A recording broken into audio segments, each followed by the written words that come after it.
E aí, pessoal, tô passando para dar um aviso aqui rapidinho antes desse Golden Pill começar. Esse não é um Golden Pill convencional, porque lá no finalzinho do vídeo, o Mestre Aleph, o capitão da nave multiversal Ultima Thule, nosso capitão aqui do canal, aparece para falar também sobre esse filme e amarrar de uma forma excepcional tudo que a gente vem falando. Então, vê esse vídeo inteiro e, claro, até o final, onde você vai ter esse bônus aí, certo? É isso. Bom vídeo pra vocês e até a próxima. Olá a todos, sejam bem-vindos ao Nova Gênesis e a mais esse Golden Pill. Eu sou Double Lamed, eu tô com os tripulantes da nave multiversal Ultima Thule, Gimel, Salve! Omega One E aí? e El. E aí, pessoal, salve! E hoje a gente vai falar de um filme que é raro, é um tipo de filme raro de aparecer por aqui, que é um filme brasileiro. A gente vai falar de Quando Eu Era Vivo. Brasil, Não, estamos ufanista aqui hoje. Só que a gente vai fazer uma abordagem que é diferenciada. Então já estou aqui avisando, vai ser interessante. Você certamente não vai encontrar nenhuma crítica que aborda da forma que a gente aborda. É o Nova Gênesis, é a expectativa que você já deveria ter, mas vai ser provavelmente acima das expectativas. Então, antes de mais nada, vai deixando seu like, compartilha com mais pessoas esse vídeo, se inscreve no canal se você ainda não é inscrito, ativa o sininho se você tiver a intenção de receber as notificações quando a gente lança um vídeo. E, sem mais delongas, vamos iniciar aí nosso papo. Bora! Omega One, puxa aí nossas Credenciais. né, mano? É a única palavra possível depois dessa frase. Puxa as credenciais do filme aí. Então, Quando Eu Era Vivo, ele é um filme brasileiro de suspense e terror. É algo que a gente não vê muito no cinema brasileiro, né? Mas tem alguns filmes bons de terror, né? E esse é um deles. Ele Zé do Caixão que diga. É verdade, é. Ele é produzido pelo Rodrigo Teixeira e Rafael Mesquita e dirigido e escrito pelo Marcos Dutra, também com a participação da Gabriela Amaral Almeida. Ele teve as filmagens iniciadas em setembro de 2012 e foi lançado no dia 31 de janeiro de 2014. Nele nós contamos com no elenco principal o veterano aí, o Antônio Fagundes, Marat Descartes e a Sandy Lia, interpretando os papéis centrais do longa. É Sandy Júnior. Sandiria não existe, mano. Sandy Lia, quem que lembra desse nome? Ainda mais agora que ela se divorciou, né? Então. Vixe, voltou a ser Sandy Júnior. Então. sempre foi. Entre outros atores, né? E a trilha sonora, muito boa. O filme inteiro é composto pelo Guilherme Garbato. E tem também a Sandy cantando, né? Claro. A sinopse do filme, né, um resumo. O Júnior, interpretado pelo Marat Descartes, volta a morar com a família depois que ele perdeu o emprego e se separou da esposa. Ao chegar na casa, que um dia já foi seu lar, ele se sente um estranho e passa seus dias no sofá de seu pai, Sênior, que é o Antônio Fagundes, remoendo a separação, o desemprego e sonhando com a jovem inquilina, Bruna, a Sandy. Após achar alguns objetos que pertenciam à sua mãe, Júnior passa a querer saber tudo sobre a história da família e desenvolve uma estranha obsessão pelo passado, passando a confundir delírio e realidade. Então essa é um resumo, né? Vamos começar então a falar dessa pérola aqui, extrair todas as Golden Pills. Exato. Essa sinopse você pegou num algum site? Peguei. Então, porque Não falarei qual. Ela é tendenciosa. Ela é tendenciosa, né? Você já percebe. Aí, pela sinopse que você encontra na internet... Essa você já é percebe. a sinopse oficial. Oficial? Justamente. justamente a fita é o autor, o diretor, com as suas esquerdagens ali. Exato. Ele montou um filme que ele não entendeu, o próprio filme dele, né? Isso aí Ou ele mirou num lugar e acertou outro. Cara, isso é muito comum de esquerdista, tentar uma coisa e obter o efeito oposto. Eu acho que esse filme, ele quase dá pra colocar no fenômeno do Rorschach, que o Alan Moore criou lá, vou criar uma crítica aos heróis fascistas, assassinos. Aí ele cria um cara que todo mundo fala, caraca, esse cara é íntegro. Esse cara é foda. Cara foda. Olha, sincronizado, mas esse cara... Não, igual o Juiz Dredd também, né? O Juiz Dredd foi feito por um punk, né? Uhum. Então. E pra satirizar a força policial. E virou Só que um o cara herói. é quase bizarro, né? Falar que ele é Exato. Eu acho que esse é um ótimo começo dessa conversa, inclusive, porque se a gente ir direto para nossa interpretação do filme, a maioria das pessoas pode assistir e ficar, os caras viu tudo ao contrário, os caras viu tudo errado. Então, antes de tudo, sim, a gente sabe que tem uma abordagem, tem uma intenção. ela tem uma intenção, tem uma linha de raciocínio em todo o filme, e você tem uma outra, que ela fica, digamos assim, uma camada mais abaixo. A gente tá fazendo um acabalado do filme aqui, entendeu? Exatamente. A própria arte, ela trouxe uma coisa que o diretor não buscava, né? Sim. Isso acontece em muitas obras, né? Elas escapam e transcendem aquilo que o próprio autor desejava no início. Sim. Toda obra é maior do que o autor, né? Então o cara é pego desprevenido, né? Então, quando a pessoa pode pensar, você acha que você pode falar algo que discorda do autor? O autor sabe... Não, cara. O autor é um dos caras que não sabe do que tá falando depois que ele parou de criar. Enquanto ele cria, é um outro estado de consciência, é outra pessoa. O Stephen King fala disso, né? O Stephen King fala disso e ele próprio é uma prova disso, porque ele tem umas obras magníficas, você vai ver no Twitter e parece uma criança. Exatamente. E esse filme é muito bom, cara. Sinceramente, eu acho que dá um pau na maioria dos filmes americanos de terror. Caraca. Nossa, tem muito... com certeza. Sim, porque é um filme... Na maioria, eu acho que é uma palavra muito forte. Cara, Vai. Não, porque tem uma diferença. A gente está comparando um filme indie, cult, entre aspas, com Com filmes suspense, blockbusters de terror. Tem razão. Né? Porque é até injusta essa comparação, né? Porque esse filme, ele tinha tudo pra querer aprofundar os personagens, né?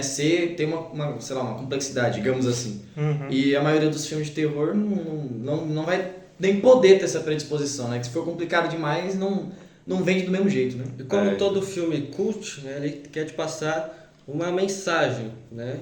E o que a gente está falando aqui, o diretor, provavelmente, né, o Marcos Dutra, ele, com certeza, ele tem um viés progressista. E isso embarca a visão dele do que ele quer passar no filme. Porque o que acontece é que o Júnior, né, ele vai voltando a ser criança ao longo do filme.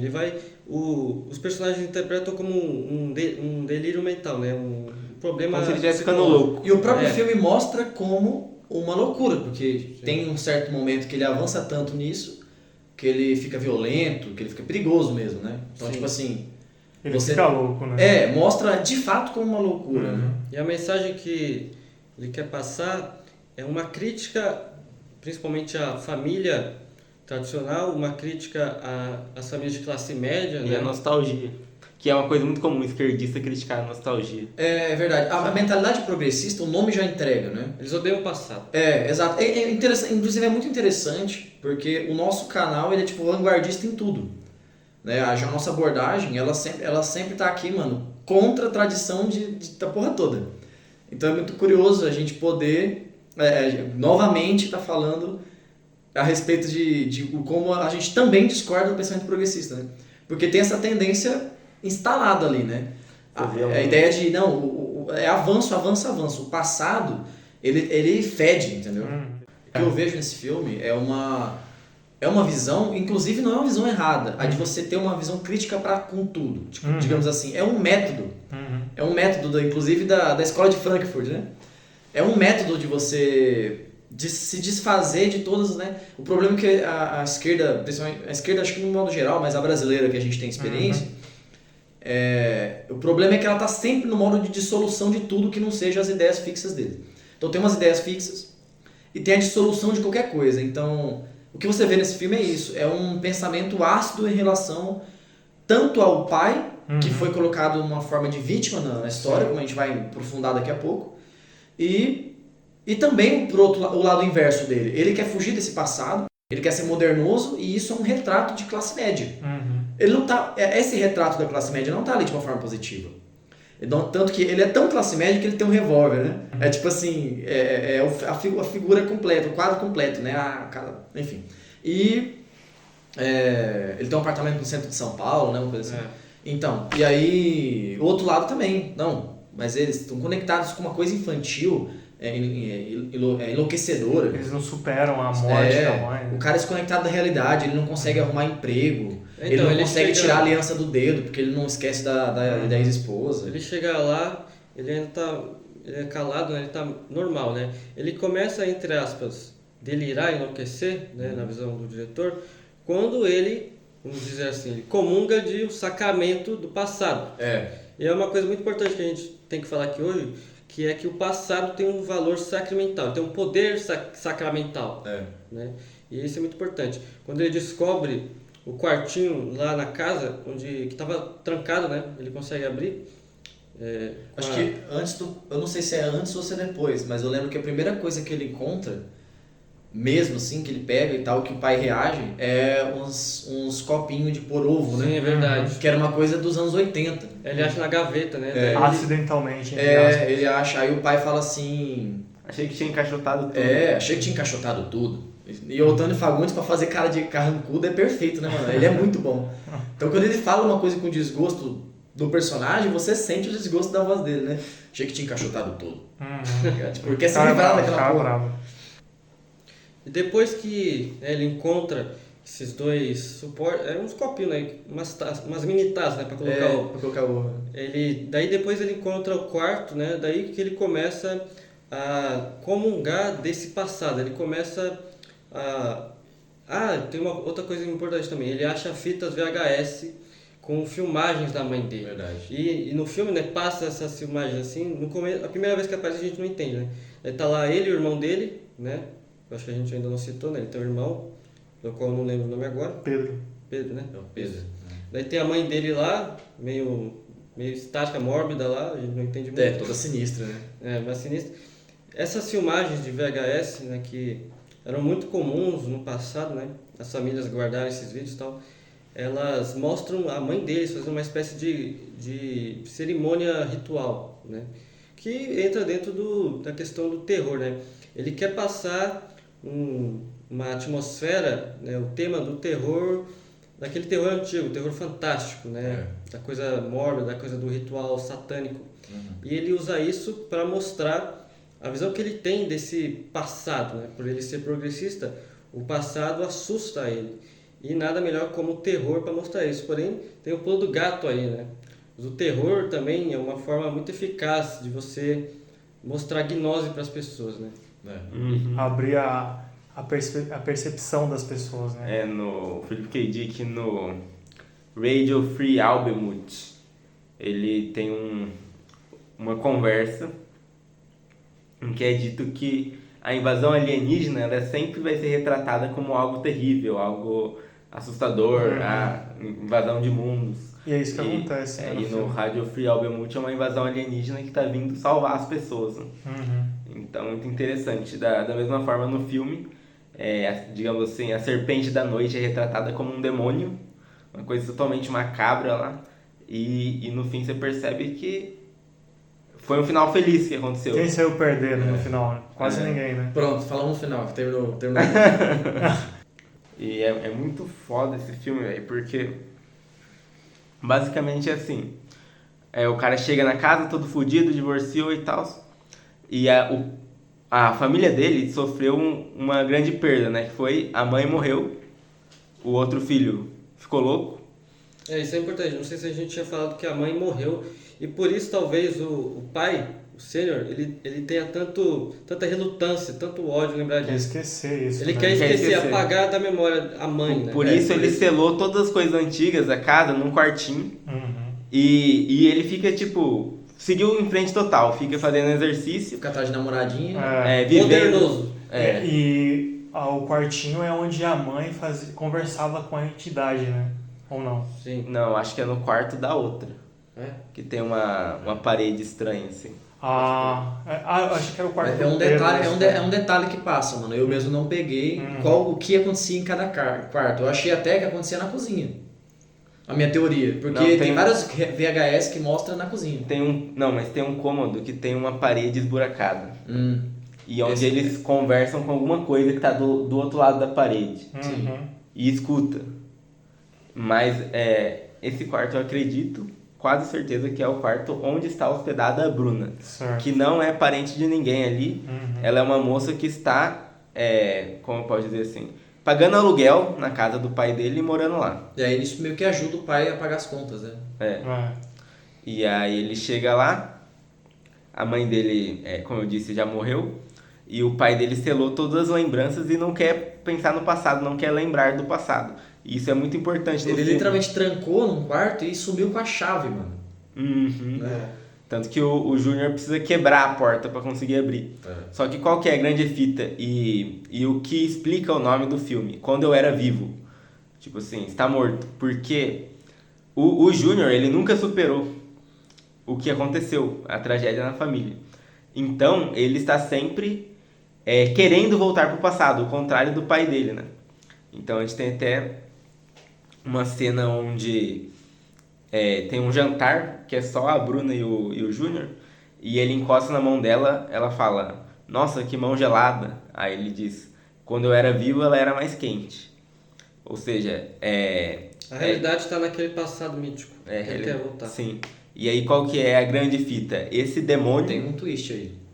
Ah, Porque o não estar vivo também, e não tô dizendo que essa interpretação tá errada, mas eu acho que aqui o diretor mais quis passar é de que estar morto é o mesmo que ter dado a cabeça para a serpente da noite. sim, mas está relacionado Tá com o fato de... ele não seguiu em frente, ele morreu. Ele não está vivendo. Com certeza. É No isso. caso é as duas coisas. Então é exatamente isso. E isso é ter dado a sua cabeça para a serpente da noite, que é o demônio, entre muitas aspas, da história. Ele é o demônio assim como a serpente do paraíso é um demônio pro mito gnóstico, né? Ela é apresentada originalmente de uma forma e chega a gnose e fala, opa, tem uma outra possibilidade aqui de interpretação de que essa serpente veio salvar e foi punida por um deus louco. E é basicamente o que acontece nesse filme. Tem uma serpente, que é um espírito terrível e que, peraí, parece que resolveu o negócio. Então, parece que tem né? Parece que não tem uma coisa tão maligna assim. E qual que é o objetivo desse demônio aí na história? O irmão dele, ele está internado num hospício porque ele tentou matar o pai. Aí tem uma cena que o cara tá ficando progressivamente mais estranho, né? Ele mudou a casa inteira para ficar como era antes, trouxe tudo que estava selado no quarto. E aí o pai dele chama uma médium lá pra fazer tipo um exorcismo. Né? Um exorcismo, sei lá, mano, parece que a mãe aprendeu aquilo na revista. Essa médium, né, entre aspas, ela é a manicure, né? Amiga do pai. Ela vai lá e tenta curar ele, né? E essa cena... Ela é tipo benzedeira, assim. Essa cena é muito importante porque ela descreve totalmente do que se trata o filme. Porque a gente tem nesse exorcismo, digamos assim, ele fala, o meu credo é a minha família e a minha casa é o meu templo, alguma coisa assim. Ou seja, você falar religião para um esquerdista, né, já é o terror já. Pronto, já evocou o problema, a dor ali, né? O calo. Imagina o pessoal progressista de faculdade vendo esse filme, quão assustado eles ficam. Mano, eu acho que ele deve ter sido terrível, deve ser terrível mesmo. Eu acho que o cara tirou do fundo do coração dele. O que pode ser muito terrível, mano? Casa velha. É uma casa velha e um bicho que evoca a noção de religião. Nossa! Não, e tipo assim, né? O demônio fala algo desse tipo, né? A família é a minha igreja. Né? Não, é isso que eu falei. Né? Não, então, eu tô querendo, tipo, reforçar isso. Que ele fala, né? Como se no modelo familiar existisse essa força, tá ligado? Exato. Eu acho que o coração dessa... Eu acho interessante porque o coração dessa ideia dessa frase, né, do exorcismo, é muito foda você ter puxado isso, porque é muito isso, né? Ele tá levando eu meio que tô repetindo o que eu já falou, mas ele tá levando pra coisa toda, do que é a família como um todo, né? Não, ele tá mostrando uma coisa que muita gente passa a vida sem perceber, que inclusive o que o Fedorov fala, que os pais são a ligação da criança com Deus, que é uma coisa que psicologicamente é esse o fenômeno. Seus pais são literalmente Deus assim, para uma criança. E a família tem toda essa aura religiosa e nostálgica, e que é religião, é a raiz do fenômeno religioso. Tanto que o Fedorov fala, a religião verdadeira é o culto aos ancestrais, por causa disso também. Não, e tanto que, só um comentário sobre isso, é que a própria religião se entrega como algo relacionado à família, ao sangue, a essa continuidade, porque os nomes sempre dizem algo a respeito disso. É mãe alguma coisa, é pai alguma coisa, sempre tem referências aos sistemas familiares, né? Então, realmente, esse filme, ele acabou sendo preciso demais, porque ele conseguiu unir, nesse momento de terror, a ideia de que família e religião têm uma unidade. Sim. E uma coisa muito importante também é que essa sensação de nostalgia, essa vontade de reproduzir o que você fazia quando era criança, tipo, quando ele vai lá e coloca os ovos nas tacinhas e fala pro pai, né? Vamos comer aqui, e aí o pai fala, não, tô ocupado, vai embora. E ele, Vou sair com a Lourdinha? E aí ele fica tipo... A Lourdinha, né? A Lourdinha. Fica visivelmente muito frustrado. Nossa, assim. Inclusive os atores, assim, muito mérito pros atores, eles são muito bons, cara. E eu não lembro o nome do... Você lembra o nome do rapaz? Do Júnior. É o Marat Descartes. Obrigado. Então, o Marat Descartes, ele atua muito bem nesse tipo de momento. O personagem dele... Ele realmente parece um cara meio malucão, assim.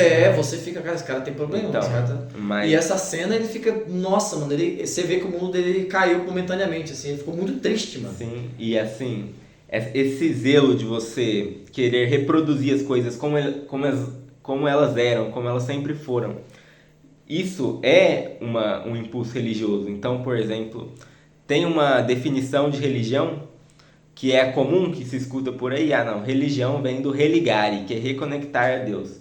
E eu acho que a gente já até usou essa definição em algum vídeo passado no canal. Mas o fato a real é que essa definição, ela é uma definição posterior à original, que o verbo correto seria o relegere, que ele está relacionado ao zelo com os rituais para serem de forma precisa. O que acontece? A religião dos romanos, ela era, primeiramente, um culto familiar. Cada casa lá tinha... sua religiosidade. Tinha sua religiosidade familiar. E ela era algo muito natural. Então, esse relegere, ele significava um cuidado com os deuses em tudo que você fazia. E o que a gente vê, e é zelo mesmo, o termo é zelo, porque o relegere, ele é o contrário do negligenciar. O significado dele é o oposto do negligência. Então, quando a gente vê o Júnior tentando repetir tudo do jeito que era antes, refazer as coisas com cuidado para que seja da forma como sempre foi, é simplesmente o sentido original de religião. É engraçado porque esse sentido ele foi pervertido pela igreja para criar um novo significado. Só um adendo, mano. Complementando, esse sentido original é um observar e compreender a natureza como um todo. Não é um culto específico, é muito mais do que isso. Você compreendeu o que os deuses estão dizendo. Então, cara, isso aí é muito japonês, né? Sim, isso aí é religião natural, como eu falei, o culto aos ancestrais, que é o shintoísmo, a religião romana. E você vê esse zelo nas práticas japonesas, desde comer, como se portar na mesa, entrar na casa, vai além de um ritual, né, que é todo disciplinado. Tem tanto que, inclusive, a relação com a natureza como um todo, né? E você falou que... Pode falar. Mas o que eu queria dizer, que eu dei uma volta grande, é que nessa cena do exorcismo, a mulher fala, diz o que você quer pro capeta, né, no corpo do cara, do Júnior. E aí ele diz, eu quero o mesmo que a minha mãe queria. Eu não quero nada, eu quero o que a minha mãe quer. O que a sua mãe quer? O que o meu irmão fez, que ele tentou matar o meu pai. Ou seja, tá falando, eu quero matar o meu pai. Só que aí a mulher fica assustada, assim, você não quer isso. Você não quer isso. Ele te ama. Ele fala, não, ele não me ama. Seu pai te ama. Ele fala, não, aquele cara não é o meu pai, ele nunca me chamou de filho. Mas é muito interessante, né? Porque depois você descobre que esse matar é em outro sentido. Porque ele já está morto. Uhum. Ele está morto porque ele não seguiu adiante. É matar aquele estado que ele se encontra, né? A morte seria justamente o retorno ao passado. É. Sim. E isso o diretor não sacou. É o encarar a morte. É. Exatamente. Outra coisa interessante, né, que a gente está indo nessa linha do diretor ter feito uma coisa completamente oposta ao que ele quis fazer realmente, é o caso da mãe, né? Aqui ainda não foi falado, mas a mãe, o pai chega um momento que ele fala, né? Sua mãe ficava aquelas maluquices dela. Ele fala, que maluquice, né? Ocultismo, né? Uhum. E a mãe que ela dá para entender que ela que traz aquela entidade, né? Ou pelo menos que alimenta aquela entidade. Ela teria sido a origem precursora, do mal, né? A origem do mal. E ela se faz os rituais que é interpretado como algo satânico, né? Só um comentário engraçado, né? Porque o Sênior, né, ele é cheio das superstições também. Sim, né? então. Não, e outra coisa, a gente sabe que o ocultismo, você tem níveis de interpretação, né? E você também pode ir por dois caminhos, né? Você pode ir para o lado mais esotérico de uma religião católica, por exemplo, ou você pode ir para magia negra e magia mais destrutiva mesmo, né? Então tem esses dois lados, né? Então a mãe dele pode ser uma mulher que estava fazendo algo ruim, ou ela estava realmente fazendo algo mágico ali em torno da família, né? No sentido mais positivo da palavra, né? Uhum. É dito que eles querem pegar a cabeça dele, né? E a alma também, né? Não, que ele... a sua alma é minha morada. Essa é a letra da canção. Na letra Ela você fala tem... sua alma é minha morada e fala seu corpo é minha morada. Em outro momento. É abrigo. Ele só muda, mas é o mesmo significado. Então, e o... Mas tem um comentário, não tem que ele fala que é a cabeça do pai dele? Exato. Porque a serpente diria então que é a cabeça e que vai trocar o olho pelo dela, que Ela é o olho tira cego. a cabeça e deixa os olhos cegos dela. Esse lance do olho cego é muito significativo. Muito significativo. O olho de Valles é um olho cego, porque é um olho que não vê nada, ele projeta coisas. Exato. Que é o olho da TV, do VHS que ele estava assistindo, né? Acho que pareceu uma conversa muito de louco agora, né? Mas enfim. Não, mas Você tá por fora da lore do canal, é muito louco. Não, isso acontece direto, mano. Mas dá pra fazer aquele meme, né? Lore da Nova Gênesis aí. Aí a musiquinha... A gente tem que fazer isso, velho. Nossa, eu fiz isso já. Não, mas então... Você já projetou pelo seu olho da mente. E é muito interessante também porque o olho cego, né? Ele é, digamos assim, você não vê o seu sonho com os olhos físicos. Sonhos, eles são coisas que você vê de olhos fechados. Um momento de né? cegueira, né? E o voltar ao passado, ele também é um... Porque o mundo, ele se impõe em uma forma de mudanças. Né? Então, o voltar ao passado é também fechar os olhos para... Tem toda essa ideia, né? Concisa ali. Cara, outra coisa curiosa é que a mãe dos moleques lá, o Júnior e o Pedro, você falando de VHS me fez lembrar disso aí. Ele assiste uma fita de VHS e daí tem um momento que mostra um bagulho muito bizarro, que é a mãe dele fazendo um formato, um molde do rosto deles, da cabeça deles com cera, né? Que é esse o ritual de entregar a cabeça. Exatamente. E a princípio você fala, mano, que loucura, mano, bagulho bizarro, né? E até lembra algo meio sonho, né? Onírico e tal. Total. E... Lembra muito o filme do David Lynch, Rabbits, né? Foda. É uma série, né? É um curta-metragem. Foi chamado de websérie, porque ele liberou em vários episódios na internet. E realmente essas cenas, cara, vejam Rabbids, cara. Só que assim, vejam de madrugada, melhor ainda. É bizarro e tem umas cenas nesse filme que é muito parecida mesmo. Tipo, tem uma cena deles cortando algo invisível na mesa, assim, você fica tipo, uma atividade uma estranha. pessoa nas sombras. Assim. Uma pessoa na sombra, quase você não vê, que acho que é a mãe, inclusive. Sim. Não, tem uma cena que tem uma pessoa nas sombras que parece uma criança. É verdade. No qual filme você tá falando? Mas nesse filme. Mas com a mesma roupa. Um vestido preto. Pra mim parecia uma roupa de colegial. Caralho, velho. É porque tem duas meninas na primeira que aparecem. cena lá, né? Tô ligado. Tem duas meninas que aparecem na cena de VHS. Uma das meninas eu não sei quem é. E acho que não explica. Cara, então, para concluir esse assunto, né, a gente percebe que esse ritual de moldar o rosto dos moleques, ela meio que tá solidificando a infância deles, né, e a identidade deles como criança, né, como Júnior e Pedro. É como se eles estivessem sendo eternizados. Eternizados. E daí ela até fala, na real o pai dele comenta que ela dizia que ia pegar aquele rosto e ia levar pra Aparecida do Norte pra meio que consagrar e tal, né?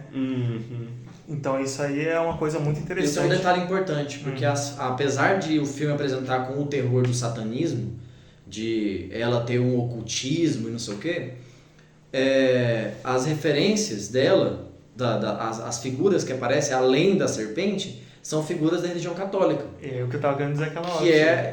Que é algo que diz algo, né? Não só que existe essas mandingas brasileiras com a religião católica, misturada, mas também uma associação com a religião tradicional. Católica mesmo. Que tem essa dualidade, diabo e... Sim, essas imagens católicas, elas são colocadas como algo ruim no filme. Então, por exemplo, tem esse negócio dela levar as cabeças para Aparecida do Norte. Sim. Aí tem uma cena que ele diz, minha mãe pendurava santinhos ao invés de bola na árvore de Natal. Sim. Exato. E aí também tem a cena que ele compra um presente. Um pra Bruna e um pro pai dele. Ah, sim. Aí pra Bruna é uma caixinha de música e pro pai dele é uma santinha. E o cara olha e ele fica meio assustado, assim. Já pega num talismãzinho É deles. bem a tradição no último, né? Aquelas santinhas assim. Essa é parecida a imagem. E aí ele pega e fala, eu comprei errado, só que parece muito uma mentira.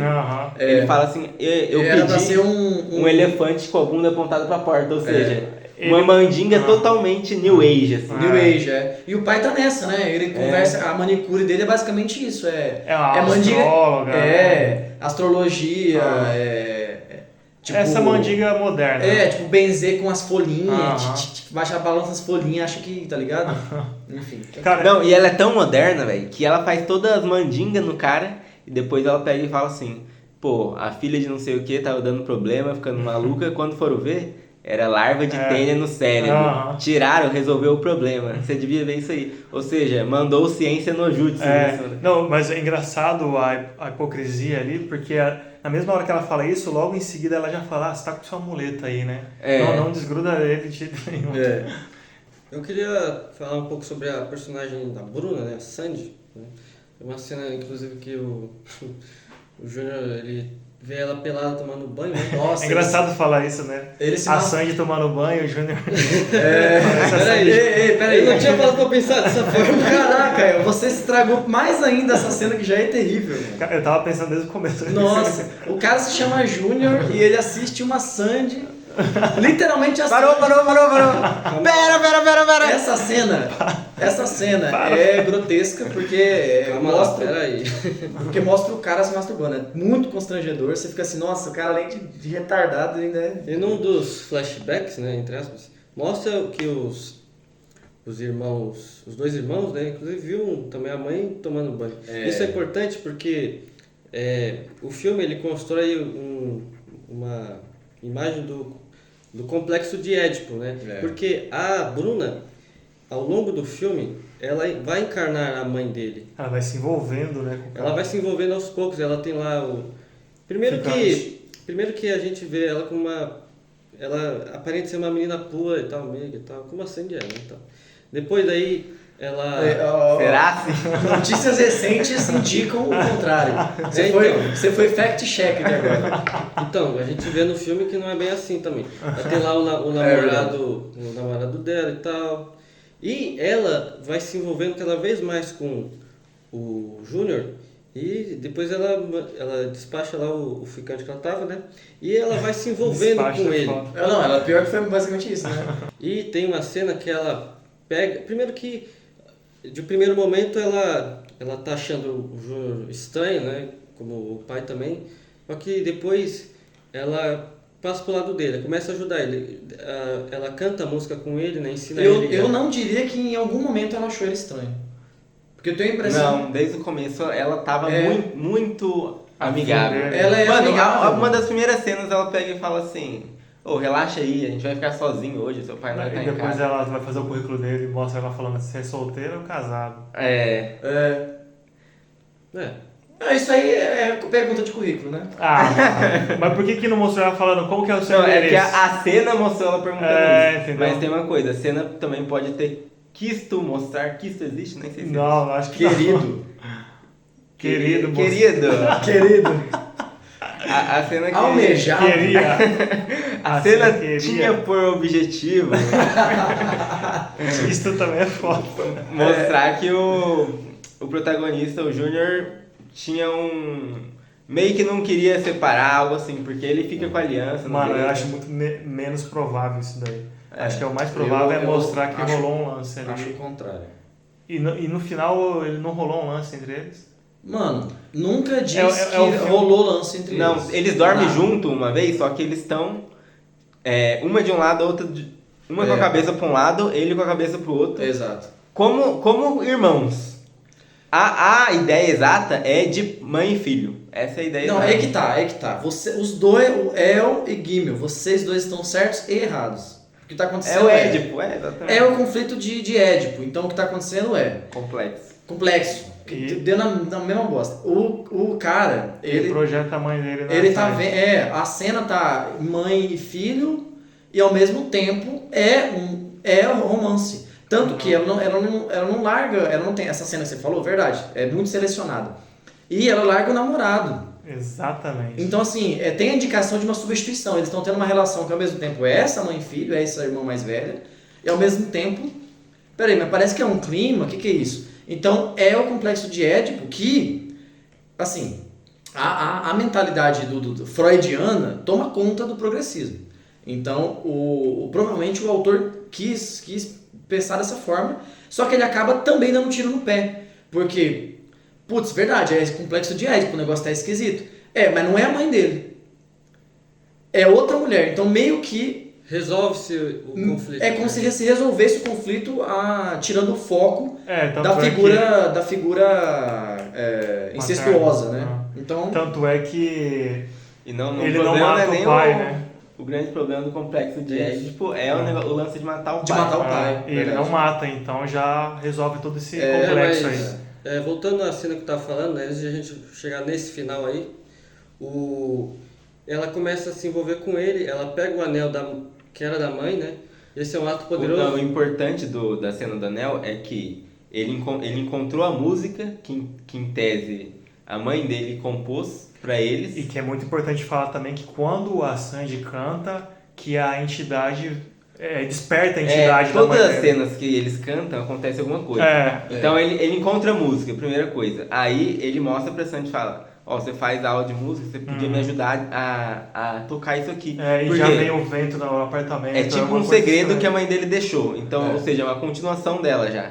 E aí, conforme eles vão decifrando essa música, começando a ensaiar, digamos assim, começa a acontecer eventos sobrenaturais. Então, da primeira vez, o Júnior começa a convulsionar. Uhum. Aí, da segunda vez, um toca-fita, toca vinil, né?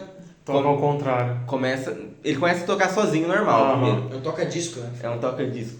E é interessante porque essa música, ela é extremamente vaporwave. Ela começa a Vaporwave e depois ela inverte. Tem duas referências possíveis. Dark Wave. A do Vaporwave, porque pode não ter sido intencional, mas foi muito Vaporwave. Tanto Não, que... é com certeza intencional. Por quê? Porque o filme, É. tudo que acontece no filme fala sobre nostalgia. Verdade. O filme é todinho sobre Verdade. nostalgia. A primeira música que a Sandy canta, quando ela diz, não, eu faço faculdade de música e tal, é uma música que canta sobre nostalgia. Sobre nostalgia, tem Não, razão. Hóspede intermitente. E ele querer voltar pro passado é querer voltar pros anos 80, É. que também a música Vaporwave tem esses elementos. É. né? Não, a E- música Vaporwave é sobre nostalgia. Exato. E é sobre os anos 80. E logo em seguida do som muito Vaporwave, toca ao É o contrário. Satan Wave. Que é o Porque Satan também, Wave. também é Satan meio Wave é muito bom. Vaporwave. Que Então, é e é importante isso aí também, mano, só pra complementar, depois o Romero já fala, é que essa busca pelo passado, ele também, já foi dito aqui, né, que ele acaba resgatando forças mais sacramentais, mais verdadeiras, mais vivas, que o passado mantém vivo, né? E ele também, ele traz... Você vê que o filme, na medida que ele vai pegando os objetos ali, ele resgata também umas lendas urbanas, né? Que tem o toca-fita ao contrário, aí tem o fofão, né? Que tem um mito aí do fofão que vendia uma faca dentro, e ele tem lá, então você tem que... Quase um easter egg, né, o fofão. Então, o fofão é um easter egg, aparece no começo e depois no quartinho. Então você vê que ele também resgata essas lendas urbanas aí que mostra que era importante no passado para dar vida, né, ao diabo, ao Deus, o bem e o mal e tudo Isso é mais. muito bom e faz parte da mitologia folclórica urbana brasileira. É folclore brasileiro. Vamos ter tocado de novo nesse assunto que é o que eu ia entrar, né, do lance do anel como um importante sacramental, um outro sacramental. De dizer que o anel, quando ela termina de ensaiar a música, que ela encontrou o anel. Verdade. Que o anel é tipo assim, consagração de bruxa dela. Que a mãe dele era totalmente bruxona. Ela encarna a mãe ali. Quando ela coloca o anel, ela vira a mãe quase por completo. É como se ela encarnasse completamente. A foto da mãe, a foto antiga dela, toda gótica assim, é ela com um anel, fazendo a mão da serpente. E a primeira vez que eles vão cantando assim, vem vindo a mão da mãe dele. Quase que uma visão assim, uma por visão, trás. Que o sinopse aí falava de alucinação, né? Então. Mas assim, foi praticamente o espírito da mãe dele. E é muito interessante que a mão, com aquele anel, vindo daquela forma, lembra muito uma serpente. E tem o pai, né, ele leva o filho para o hospício onde está o irmão dele, o Pedro, né, porque primeiro ele quer ver ele, né, ele quer ver o irmão e tal. E nesse momento da história ele já está completamente infantilizado, né? Ele regride para quando ele era criança mesmo, né? Daí eles estão lá no hospício, né? Os irmãos lá, ele leva um monte de doce e tal. Ele já tá crianção lá, né? E é nesse momento que o irmão dele, o Pedro, né? Ele fala para ele...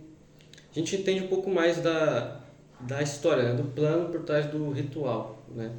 E nesse momento eles comungam, podemos dizer assim, como eles usam uma bolacha recheada como uma espécie de comunhão entre os dois. Literalmente. É uma Eucaristia. O Pedro, que é tipo assim, é o louco sacerdote, porque ele já tava longe, né? Ele tava formado na loucura, né? Ele entrega na boca do Júnior a bolacha de morango.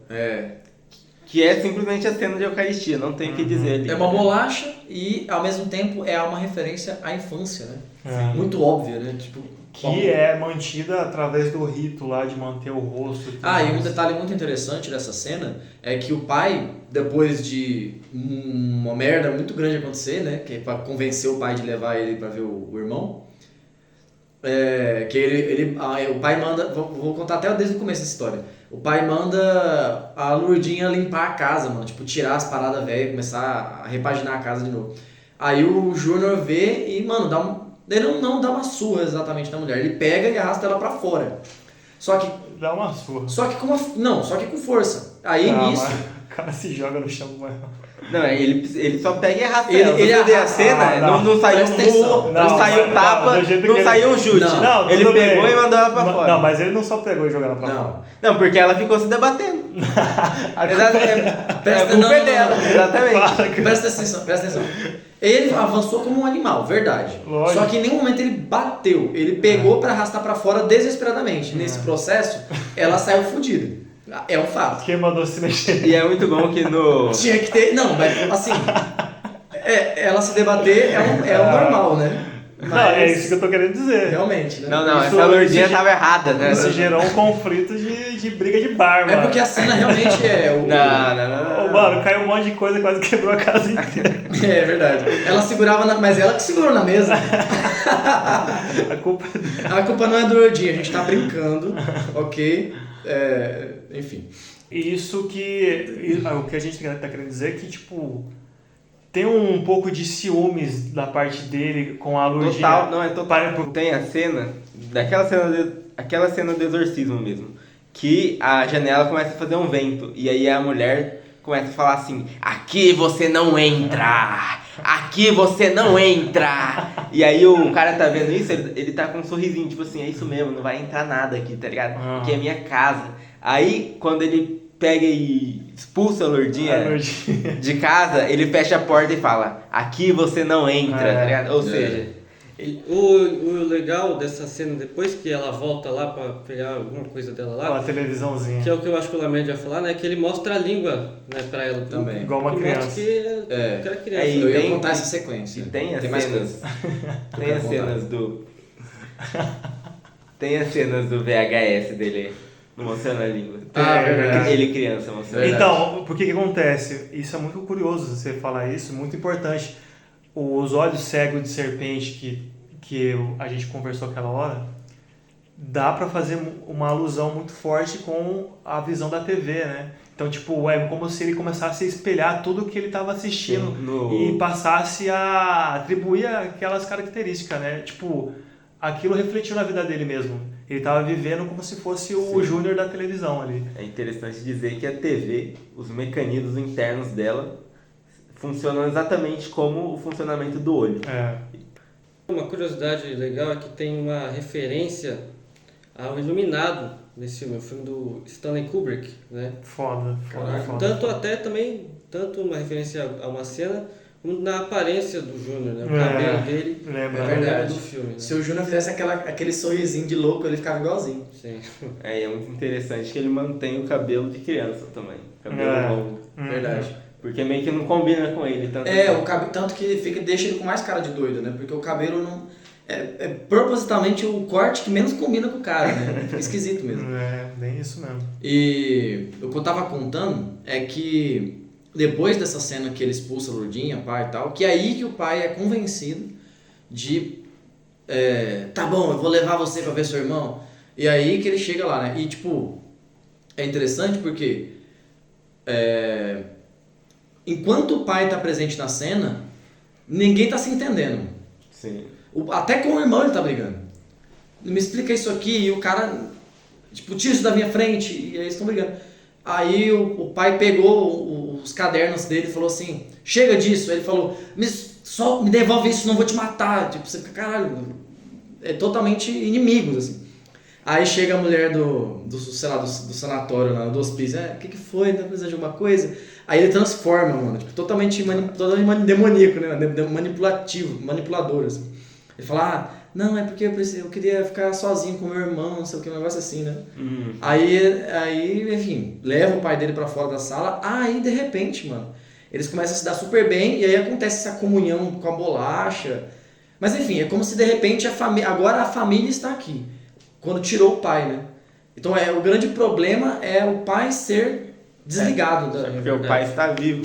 E ele Porque o pai está morto. vivo, exato. Tanto que a primeira coisa que o irmão dele fala é: ele ainda está vivo. Você ainda tá vivo? Eu falo assim. Ele fala ele. Ele ainda está vivo. Ele fala ele? Uhum. Pode crer. Perdi esse detalhe. Tipo assim, pô, não matou o cara ainda, tá ligado? Aham. Só que, como a gente falou, não é um matar de verdade, né? O importante dessa cena é que o irmão dele é o cara que conhecia o que era o texto que estava lá. E a tradução. Porque o texto é a oração da Serpente da Noite, que vai ser a letra da música que eles vão Acho que é das sequências da música, né? A música inteira, ela descreve todo o processo, o que a serpente é, né? E acho que essa parte que ele traduz, se eu não me engano, é aquela que ele fala... Teu corpo é minha morada, teu corpo é meu abrigo. Pode crer. Acho que ele termina falando que leva a cabeça com ele e tal. Não consegui lembrar a rima aqui, mas é muito, muito interessante que depois, quando transforma na música, né? Aí, tipo, todos os versos compõem o que é essa entidade. E é muito interessante, porque cada coisa, a gente até discutiu um pouco, né? Do olho cego e tal. Então, cada coisa vai compondo, né? E é interessante porque é uma serpente, mas ela tem garra e ferrão. Então, ao mesmo tempo, você tem um poder de... Não, ela tem presa e ferrão, é diferente. Presa e ferrão. E ela Que tem é asas um lilás. poder ofensivo. E asas E lilás. tem asas, que é um tipo de liberdade. Então é como se... Ela é uma mistura de borboleta, um insectoide, É, borboleta, ferrão, asa, ferrão e uma Tudo isso é serpente. simbólico, né? é tudo simbólico porque Pra ao mesmo representar a tempo. entidade. Pra mim, o ferrão, mano, é as pontadas de nostalgia que você tem. É sempre uma pontada. Tanto que por exemplo, Ragnarok, que eu sempre joguei. E todo mundo que jogava Ragnarok tem o mesmo fenômeno, que é você passa a sua vida normal, chega uma hora, mano, que você fala, caralho, Tem que Ragnarok. jogar. E aí todo mundo usa o termo, nossa, o bicho do Ragnarok me picou. Ou Pode seja, e é uma pontada mesmo, uma injeção de e nostalgia. essa interpretação alegórica, ela que é provavelmente a que faz é mais próxima da visão do autor, inclusive. Né, a visão alegórica. Porque eu tava pensando muito objetivamente, cara. Eu interpreto a serpente como, por exemplo, o que é um ferrão e garra? Algo ofensivo. Então, você percebe que o que os irmãos têm no filme é apresentado de uma forma maligna, mas eles têm um poder, um perigo neles, né? Eu pensei nisso de forma muito objetiva, tá ligado? A garra é a capacidade de ferir da serpente, tá ligado? Enquanto a asa, a liberdade e tal, coisas bem, significados bem diretos. Mas a alegoria provavelmente é o sentido original. Foda, eu acho que a gente pode ir partindo pro final, né? Então, indo agora, né, para as cenas finais do filme, né, que são, eu diria que a conclusão, né, dessa história. O Júnior chega no quarto ele procura lá, né, uma arma para ele poder usar contra o pai, e ele acha um peso, né, É muito interessante ele usar um peso de arma, porque o pai dele estava sempre fazendo exercício. Era tipo um símbolo da vida que ele estava levando. Sim. De seguir em frente. É tudo muito mais. simbólico. É verdade. E ele golpeia o pai dele na cabeça, né? E ele cai desmaiado, né? A gente até acha que ele morreu. É um alter. Não, quem tá vendo o filme a primeira vez fica, caraca, ele tá indo matar o pai Eu mesmo. achei que ele ia Ele desferir vários olha o golpes. cara no chão, dá a impressão que ele vai cair em cima e ficar martelando. Só que aí depois você pensa, realmente, só se fosse uma coisa muito sádica, né? Porque ele tinha recursos mais fáceis de matar o pai, né? Tinha lâminas e tal, formas mais rápidas, né? Isso seria uma forma muito Homem das Cavernas de matar, né? Na verdade é porque ele queria só apagar o pai, né? Daí, na cena seguinte, ele e a Bruna, eles pegam o Sênior e amarram ele numa cadeira, né, e tal. Uma cena bizarra, na porque ele tá verdade- todo coberto de cera, né, na caveira, igual Mas essa aparece... é bizarra. É gesso, né? Igual aparece na fita, os dois irmãos lá, a mãe fazendo neles, né? Exato, ele repete o ritual. Ele repete o mesmo ritual e é aí que a gente entende completamente o significado desse ritual, né? E é interessante dizer que tem uma cena antes que diz que o Sênior nunca deixou que a mãe deles fizesse a cabeça dele de gesso. Ou seja, ele estava fazendo algo que a mãe dele quis fazer e que ele nunca deixou. Só que agora fazendo a força, literalmente. Que aí é a resposta do matar o pai, que na verdade era levar ele para essa vida de morte da serpente da noite e tal, né? E aí também que o complexo de Édipo é resolvido de uma forma benéfica também, porque o pai não morre de verdade, né? Ele revive de certa forma, ele volta à condição anterior dele. Assim como a casa, também é importante falar, nesse momento ela tá toda sombria, assim, só luz de velas, assim. Inteira luz de velas. Inclusive a cena ela começa como se fosse um jantar, porque é tudo iluminado à luz de velas e tá a Sandy, né, que é a Bruna, parada lá, aí chega o Júnior, eles conversam alguma coisa e aí você começa a escutar o barulho de alguma coisa se mexendo nos trancos, assim. Que aí você vai descobrir que é o pai dele que tá amarrado na cadeira lá, com a cabeça de gesso. Que é totalmente bizarro, totalmente macabro. Então, vamos falar Mas essa é a melhor cena do filme. Nossa, que melhor. eles vão cantar. Nossa, que a performance dessa música, mano, com o filme rolando, né? Porque ouvir a música separada já é muito boa. Mas a cena, a composição toda, mano, maravilhosa. E aquilo Até quando tira o gesso da cara do pai, né? E é realmente sinistra mesmo. O filme atinge o objetivo, que é mostrar... Mano, você pega essa cena separado, sozinha essa cena, e mostra pra alguém. A pessoa vai ficar aterrorizada. Que merda é essa que eu tô vendo, mano? Quem foi o capiroto que concebeu essa ideia, tá ligado? E é um ritual iniciático, né? Um ritual de iniciação que o pai dele passa, né? E depois que eles cantam a música, né? E ele para de se debater, porque o processo terminou. Daí ele retira o gesso, né? é como se ele renascesse, né? Um novo homem, é um iniciado agora nisso. E pra mim, a cena mais foda do filme, na verdade, é essa. Quando ele chama ele de filho pela primeira vez. É verdade. Ele nunca chamou de filho, cara. É. E aí ele falava, né? Não é meu pai. Aí eles Aí se nessa cena ele reconhecem. fala, pai. É, Ou pai, seja, agora meu filho e tal. eles voltaram, todos na casa voltaram àquela condição nostálgica, aquele tempo sagrado e mítico que na infância de cada ser humano, onde nós encontramos calor e amor, né? No filme retratado como terror, mas é isso. Daí fica a indagação. Houve alguém prejudicado nesse final? Né? Alguém se prejudicou de alguma maneira? No máximo, a Lourdinha que saiu meio arranhada. Mas uma coisa muito interessante é que lá no começo do filme, o pai dele fala pra ele, você não vai conseguir voltar pro passado. E ele consegue no final. Você não vai conseguir voltar no tempo se você ficar tentando. E ele consegue porque ele reconstruiu a família. Sim. Até mesmo a mãe, ela reencarna na Bruna. Verdade. A mãe foi trazida de volta. Porque ele encontra as receitas da mãe, a Bruna age agora como tem o papel sacerdotal da mãe. Então você vê até mesmo como que uma religião É uma religião. realmente tem rituais, exato. tem a oração. É uma A religião casa e a família é o sacramento. secreta, né? É uma religião secreta, conhecida por poucos, É né? literalmente a religião cujo credo é a família e o templo é a casa. A igreja é a casa. É o que a Serpente da Noite fala, né? Que inclusive você está com a camiseta da serpente aí, tô olhando pra ela. Eu falei que eu ia ser a serpente da noite quando a gente chegar. né? Falou mesmo. Sai fora, mano. Você é da Sonserina, mano. Ixi, Pô, aqui é vai terminar o Sonserina vídeo também, com né? Sonserina Já tem- não, Sonserina não. Já tem 2 Sonserina. Que é né? Grifinória, cacete. Eu acho que ele ia dar Grifinória também. Aí ia 2 Grifinória e 2 Eu nem sei que Sonserina. porra que é essa. O El é do Falufa. Não, aqui não falou, pô. Isso é o que, mano? É signo? É mais real que signo, isso eu garanto. Lufa-Lufa é o quê? Um dragão? Caraca, mas isso aqui é muito pós-crédito. Não, é um texugo. Ah, vai se fuder, mano. Você sabe Não, não. então, o do Grifinória é leão, mano. Aí já era, esse aí, então. É garantido. E tem o Corvinal, que é um corvo. Sai fora, corvinal, coisa de corno, sei lá. Corvanal.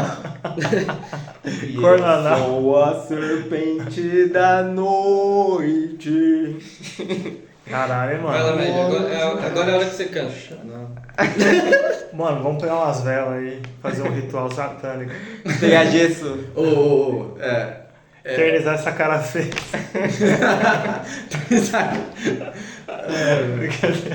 Vamos encerrar então? Bora então, galera. Então, pessoal, é isso. Só deixa eu falar uma coisa. Falei. Eu já falei. Escutei a música, falar de novo. É muito boa essa música. Todas as músicas desse filme são. Todas. um Inclusive, primor. antes de encerrar, deixa eu comentar. Todas as músicas. Inclusive uma que não faz parte do filme em si, mas que toca quando termina. Que é uma falando também falando do gelo, né? De se tornar gelo. Eu não lembro Esse o mundo nome. é todo gelo e fel. E se não tinha uma luz de verdade, então que segue os olhos e que a pele seja o próprio gelo, uma coisa assim. Que mostra de uma forma negativa que na verdade é um processo de adaptação quase, né? É literalmente uma iniciação, né? Essa coisa de tornar a pele se tornar gelo, agora ele não sente mais o frio. Então, que tem a ver com aquela ideia que eu tava tendo da garra. Antes sofria, hoje sou fria. Nossa. Nossa, Enfim. acaba logo, pelo amor de Deus. Continuando. Acaba! Que tem a ver com a ideia que eu tava falando da garra, né? É isso que eu quis dizer, mas aí você estragou totalmente a vibe que eu queria falar. Mas é isso aí. É isso, pessoal. Esse foi mais um Golden Pill. Peço a vocês que chegaram até aqui, que curtam esse vídeo, por favor, né? Deixa um like e compartilha. Já curtiram que eu Não, sei. sempre tem um aí desavisado, né? Não sei por que não curtiu ainda. Mas se inscreve no canal se você não for inscrito ainda também. Compartilha esse vídeo com mais Comentem pessoas. também, né? Qual cena do filme vocês acharam Boa. mais legal. Comenta, nossa, com certeza. Comenta inclusive possíveis interpretações, né? Porque a gente não explorou aqui Das letras também. do filme, principalmente das letras, que é o que eu ia sugerir mesmo. Uhum. Interpretações das letras, porque tem muitas simbologias e vamos brincar disso, né? De onde você pode encontrar o verso, o lado contrário, o outro lado da moeda do filme, né? Porque ele te apresenta uma cara, mas tem a coroa, né? Mostra a coroa aí do filme, das músicas, dos significados. E, bom, é isso. Nova Gênesis agradece a você que chegou até aqui e até a próxima. Valeu! Valeu! É nóis. Quando Eu Era Vivo é um filme muito, muito bom. Que pode ser analisado de diferentes maneiras, de muitas formas. A mais comum, pelo menos o que eu vi, foram as análises psicanalíticas, ou seja, da relação do sênior e do júnior, complexo de Édipo, desejo pela mãe, a mãe como a natureza, o pai como a cultura, que o filho precisa romper e eventualmente rompe, né? E quais são as consequências dessa ruptura. Eu acho que essas interpretações são válidas, sim, mas eu acho que se a gente não ampliar o leque, a nossa visão, ela vai ser reducionista. É um filme de terror. Coisas sobrenaturais acontecem nele. Então, vou dar a minha pequena, microscópica contribuição na compreensão do filme. Primeiro que ele é inspirado num livro chamado A Arte de Produzir Efeitos Sem Causa, do Lourenço Mutarelli, o mesmo autor de O Cheiro do Ralo, que também tem filme. O drama do Júnior e o processo de perda de sanidade dele é muito diferente no livro e no filme.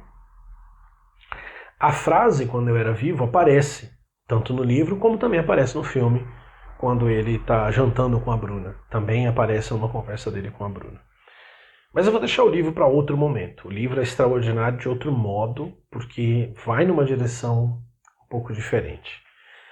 Mas a adaptação foi... Eu normalmente não gosto de adaptações, vocês sabem disso. Eu repudio adaptações. Mas eu resolvi prestar atenção no filme por conta do diretor, o Marcos Dutra. O Marcos Dutra já tinha feito o Trabalhar Cansa. E Trabalhar Cansa é um filme para poucos, porque ele é um filme lento, anticlimático, e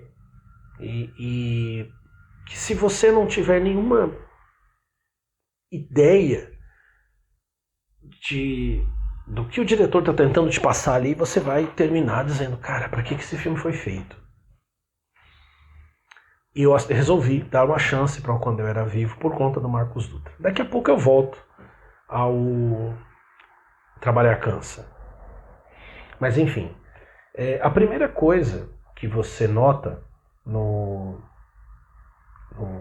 Quando Eu Era Vivo é que o sênior e o júnior são basicamente a mesma pessoa. Quando o júnior diz ele não é meu pai, não tem apenas uma rejeição, não tem apenas a relação quebrada. Tem isso é muito importante, e isso retorna no final de uma maneira absolutamente inovadora, fantástica e assustadora. Mas principalmente ele não é meu pai porque ele sou eu.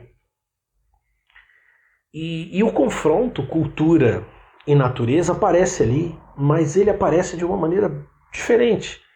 Porque a mãe não representa propriamente a natureza, mas ela representa o passado. É um passado místico? É um passado sobrenatural? É um passado cheio de mistérios, talvez assustador? Com certeza. E o pai?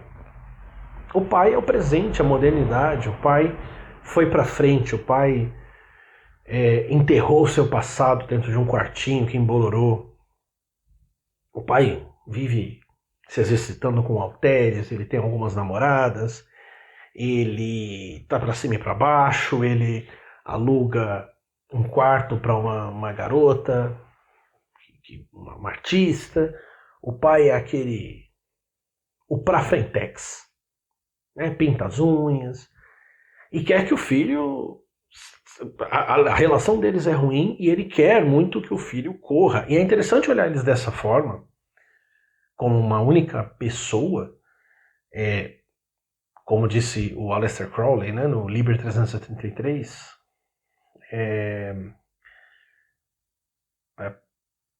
pai ou a palavra pai, a palavra filho, né, elas são a unidade disfarçada de dualidade, ou seja, há uma ligação, e pensando até em trindade, né, há uma conexão essencial entre pai e filho. Parecem haver dois, mas existe sempre um. Porque eles são as suas antíteses. Então o pai lidou com a perda da mãe, a loucura do filho, seguindo adiante, indo para frente.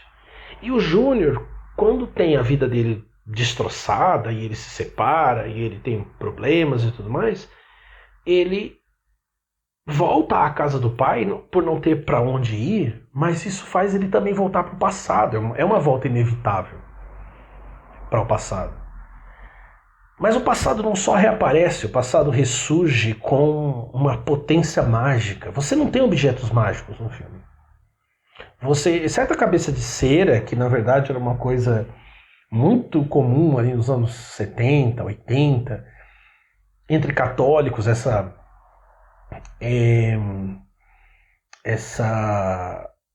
mistura que aconteceu no Brasil entre catolicismo e religiões indígenas, né? Esse caldo cultural, místico, religioso que aparece no filme o tempo inteiro, né? Na amiga do sênior que é médium e que usa sal para afastar vibrações negativas, isso está ali. Essa é a vida principalmente da classe média, sempre foi. Mas você não tem objetos mágicos, você não tem um objeto maldito, você não tem nada que remeta propriamente à religião, mas você tem um remeter ao passado, muito forte, constante. E à medida que o Júnior vai sendo engolido por esse passado, por uma entidade que a mãe parecia cultuar, né, que a gente nunca vê, que a gente só tem indicações dela, ele também vai envolvendo a Bruna. E inclusive a cena final daquela quase missa negra ali, em que o apartamento virou um casarão gótico e os dois cantando ali aquele dueto muito bonito, né? Porque eles têm ele e a Sandy, né? O ator e a Sandy. Esqueci o nome do ator. Eles têm vozes muito bonitas, né? E os timbres deles se completam muito. E aquela cena de uma beleza e de um terror que quando você vê pela primeira vez, você pega de surpresa. Ela é meio estonteante. O que é que está acontecendo ali, né? O que eles estão fazendo? A letra da canção é literalmente uma troca, literalmente uma transformação. A serpente da noite que mora na alma dá suas asas, dá o seu ferrão, dá o seu olho cego, em troca leva a cabeça, leva o coração, né? O que é que está acontecendo ali? Porque quando tudo termina, pela primeira vez o Pai Eterno, ele é doce com o Júnior. E o chama de filho. E o filme termina de um jeito que você diria que foi um final feliz. O que aquilo quer dizer? O que aconteceu ali? No Trabalhar Cansa, ele já tinha tratado do que esse filme trata de maneira mais enfática. Hoje, por conta da dualidade política, né, dessa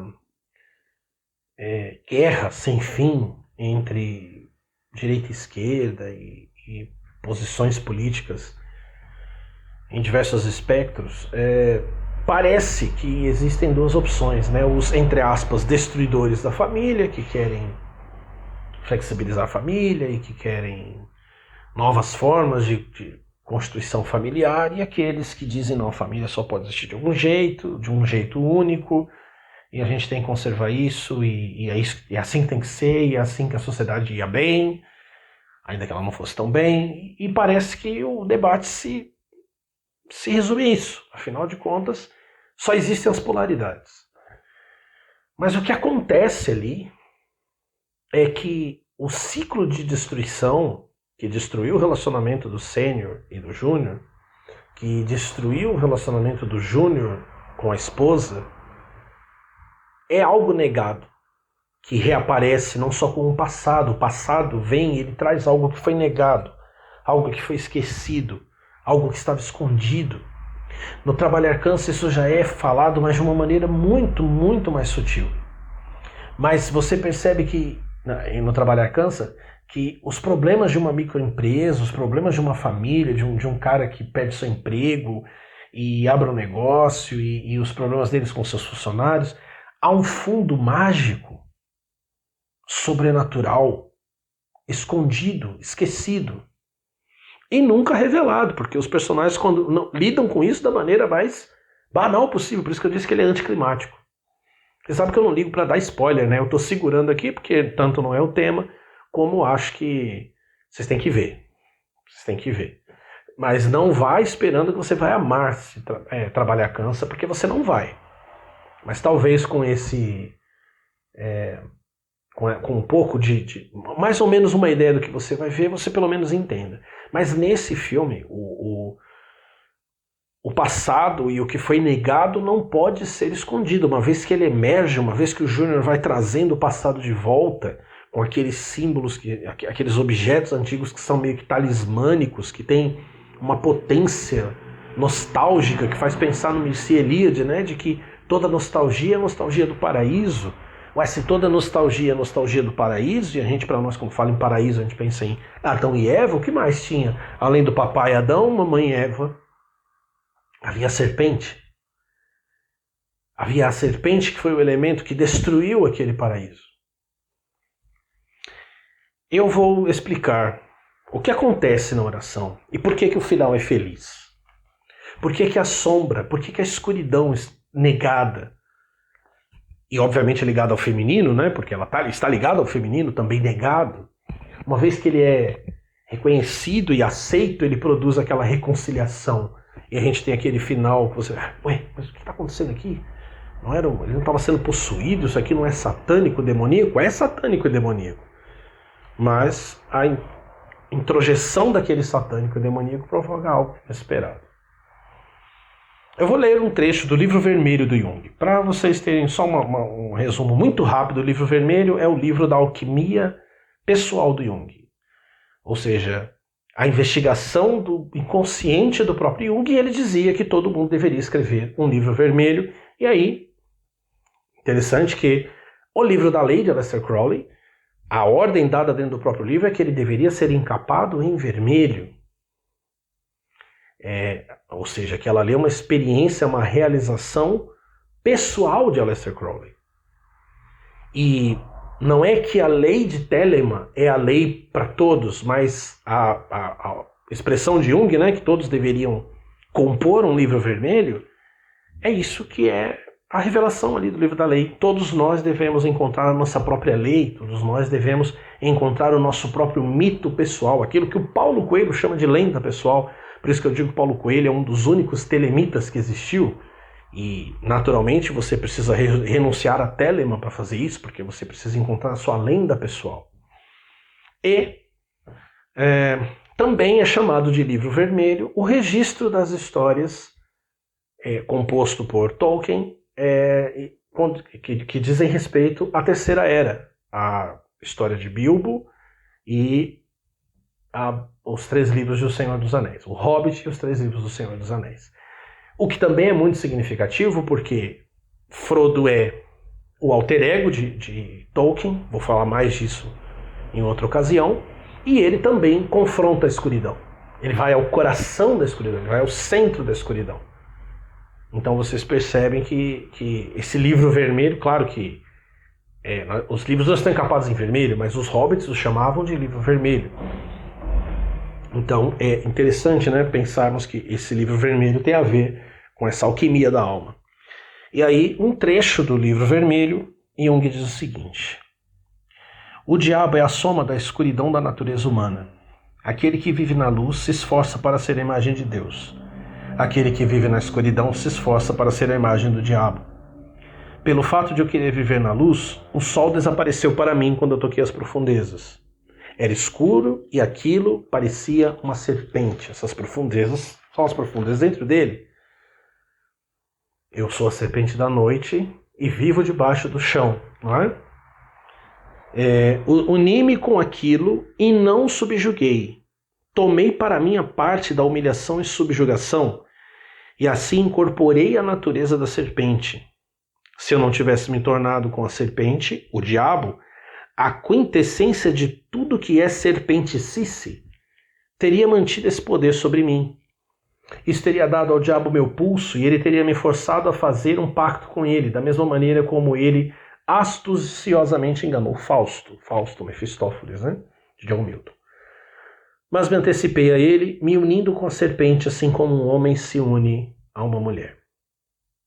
Então tirei do diabo a possibilidade da influência, que só pode passar através da própria serpenticidade de nós mesmos, e que nós frequentemente relegamos ao diabo, ao invés do próprio Mefistófeles ser Satã, tomado com minha serpenticidade. Quer dizer, o Mefistófeles de Milton, lá do Fausto, ele é sedutor, não porque o diabo é sedutor, mas ele se torna Mefistófeles quando ele se veste da nossa serpenticidade, ou seja, da nossa serpente interior, do nosso lado obscuro, cruel, malicioso, frio. Satã é a própria quintessência do mal, nu e por isso sem sedução, sem nem mesmo esperteza, mas pura negação sem força de convencimento, ou seja, não pode tentar ninguém, nem manipular ninguém, a não ser pela serpente. Assim eu resisti à sua influência destrutiva, peguei-o e segurei-o firme. Seus descendentes me serviram e eu o sacrifiquei com a espada. Parece até a realização final da conversação com o Santo Anjo Guardião, na magia de Abramelin, porque um processo é o mesmo. E assim construí uma estrutura firme. Através dela ganhei estabilidade e longevidade e pude suportar as flutuações do pessoal. Então o imortal em mim está salvo, atraindo a escuridão do meu outro mundo. Quando ele está falando de outro mundo aqui, ele está falando do mundo sobrenatural, o mundo dos mortos, que ressurgem, fantasmas, como no filme, que para Jung está também no nosso inconsciente, a porta para o mundo dos mortos está no inconsciente, falo disso em outra ocasião. Do meu outro mundo para dentro do dia, atraindo a escuridão do meu outro mundo para dentro do dia, esvaziei meu outro mundo. Assim, as exigências dos mortos desapareceram. A mãe queria alguma coisa no filme, né? Mas por que desapareceram? Assim que foram sendo satisfeitas. Júnior finalmente tem uma família. Sênior e Júnior agora são realmente pai e filho. As partes separadas se reconciliam e devo acreditar que em algum momento o irmão mais velho, acho que é Gabriel o nome dele, né? Ele também será trazido de volta para casa, porque aquilo que foi negado, as escuridões, as serpentes que são negadas dentro das famílias, dentro das casas, entre pai e mãe, entre pai e filhos, foram vistas, foram assimiladas, e o diabo perdeu seu poder. Um abraço a todos e até logo.